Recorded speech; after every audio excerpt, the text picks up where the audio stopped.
Hi everyone, I wanted to review my lab work with you guys post Lyme disease treatment. So just to quickly summarize, I was bit by the tick September of 2021 and began to get very ill in November 2021. And I went misdiagnosed and neglected by the healthcare industry out here in New Mexico. And I found a online health coach via Cellcore.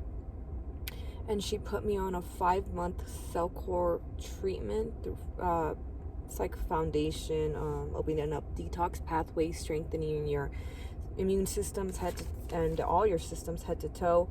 So we are now in January 2023. I did do some blood work shortly after my treatment. It was began February up until July, and then I was on a Lyme disease tea by Eden of the Valley in Colorado, which you may want to look into. They do ship, as well as another supplement which kills the spiro sheets or whatever, however the fuck you pronounce it. So I feel like this is a weird angle, but whatever. I just want to go over my blood work post treatment, and my vitamin D was at a 27. However, the reference range is 30 to 100. And my practitioner even wrote that's not high enough. It needs to be between 50 and 80. So to combat that and balance out my vitamin D, I'm on vitamin ADK because supposed you need vitamin K to process vitamin D better. So 5,000 is not enough. If that just maintains your level, you're supposed to double it to 10,000. And that's going to start boosting up your levels. So I'm at 27. I got some work to do. My TSH is at 0.628. I was told by different, actually, I don't know, they pulled from last year's results too. I don't know why my TSH keeps changing. This as of January it was 0.628, and then in September it was 1.560. This issue here I want to accentuate because a lot of practitioners don't take these matters seriously, and I am in the hands of a really good nurse practitioner here in New Mexico. But in the whole time that I was sick, I couldn't get a primary care doctor to listen to me, or the urgent cares or emergency rooms. They thought that they just didn't care. They're really careless out here.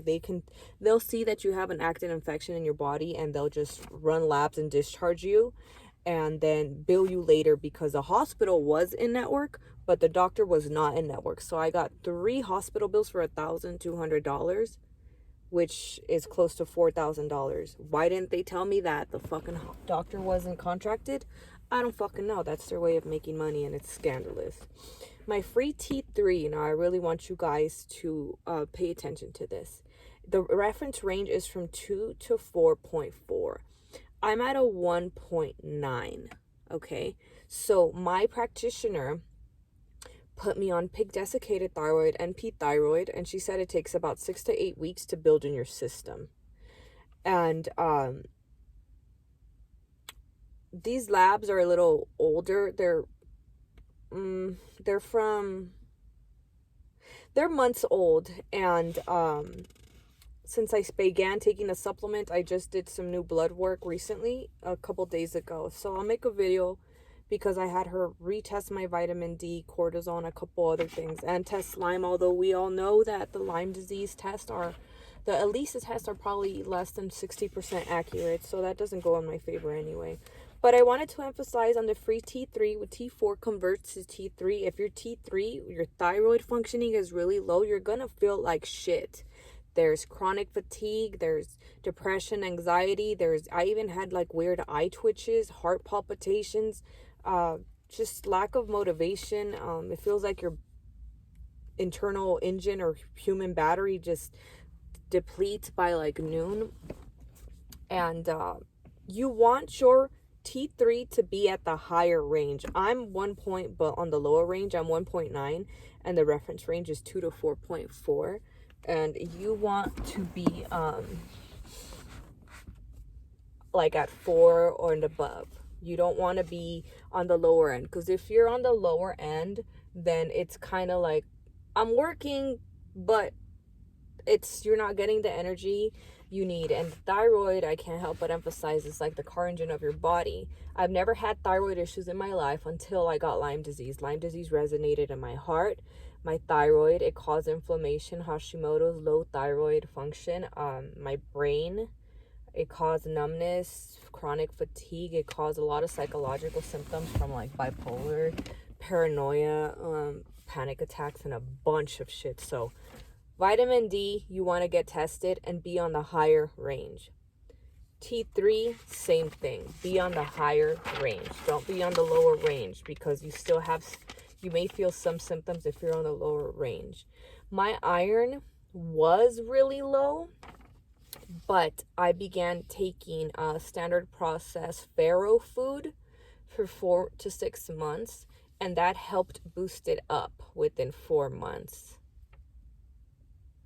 Because the reference range for iron is 37 to 145, and now I'm at a 76. But when I first got very, very sick, I was at a 22, so I was anemic.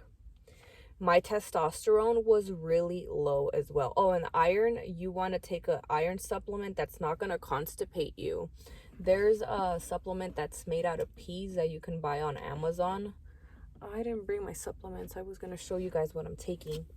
But remember, iron take 4 hours away from any medication, prescribed medication. For example, if you're taking a thyroid medication first thing in the morning, 30 minutes before you eat, you want to take your iron supplement around lunchtime, after you eat lunch.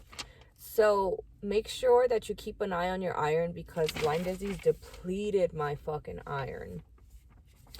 And my hold on. If you guys have any questions regarding certain blood work, let me know. My sodium was good. My potassium was good. The sodium reference range is 134 to 144, and it's at 141. And I did a shitload of blood work last year. So it was 141, then 139, and then 139. My potassium, the reference range is 3.5 to 5.1. It's at 4.2, and it maintained like at 3.9 to 4. My oxygen levels, the range is 20 to 30. It was at 23. Although I had a lot of air hunger, it felt like I couldn't fucking breathe. You want to keep an eye on your blood sugars. If you feel like shit and you feel better after eating, then your blood sugars are probably not processing well. And my blood sugars were really fucking low. So I had to be on chromium GTF. I put half a pill in my drink for breakfast. And you can also eat Brazil nuts, which contain chromium, as well as Concord grape juice. My calcium was good. But if you're feeling like shit post-treatment,